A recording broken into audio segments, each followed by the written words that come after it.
Now that we understand what Amazon S3 is and what it can do, it's time to get hands-on and create your first S3 bucket.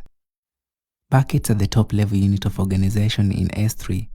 Every object, whether it's a video file or a JSON log, is stored inside a bucket.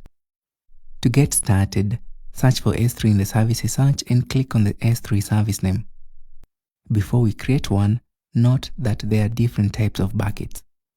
General purpose buckets, directory buckets, which are optimized for use cases that require consistent single-digit millisecond latency, table buckets, which provide storage that is optimized for analytics workloads, and at the time of recording this video, vector buckets, which are optimized for storing and querying vectors.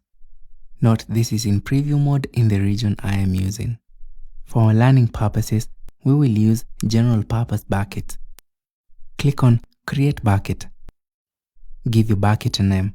Note that bucket names must be 3 to 63 characters and unique within the global namespace. Bucket names must also begin and end with a letter or number. Valid characters are A to Z, 0 to 9, periods and hyphens. I will name mine 365 course lesson bucket. Leave the bucket type as general purpose. Leaving all other settings as default, click on Create Bucket. The bucket has been created successfully.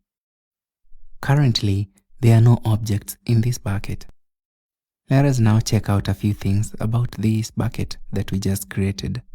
Under Properties, we can see options to edit bucket versioning, which is how you keep multiple variants of an object in the same bucket. For example, multiple versions of a file. This helps to recover from intended actions, especially delete. You can also add tags, change default encryption, set up intelligent tiering, as well as these other properties including enabling static website hosting. Under Permissions, we can see that the public access is blocked and bucket policy is also empty. We will end this lesson here, and in the next one, we will learn how to upload objects to the S3 bucket. Please have an image you can use to follow along in the next lesson. Thanks for watching, and I'll see you in the next one.